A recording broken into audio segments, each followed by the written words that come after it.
আগে বুঝাই পাঁচটা এই আঙ্গুল থাকবো এনে এই আঙ্গুল তখন তুমি দ্রুত এভাবে আসতে হবে তাই না? আর যদি না থাকে তাহলে তুমি কি আসতে পারবা? না আসতে পারবে না। এইভাবে কাটার ব্যালেন্স আছে না না তাহলে একটা আসছে জায়গায় রাখতে হবে তাহলে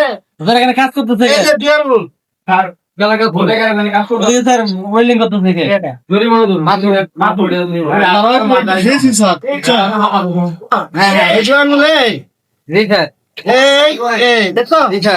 এই এখন আমরা এভাবে রোজ করবো এই সাধু ভাই কি করে ধরছি না এই দাও আমি কেমনে ধরবি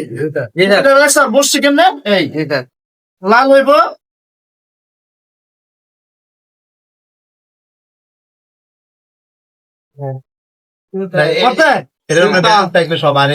এখানে খালি এভাবে আসবে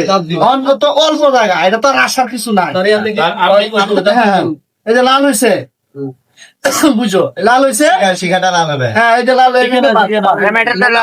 এটা লাল হবে ঠিক আছে আবার এই পুনা বরাবর তো লাল থাকে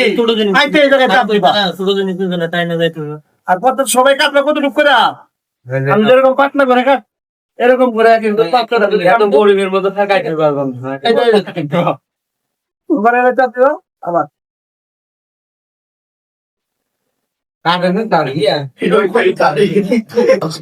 এটা রাস্তাতে না লাগে সম্ভব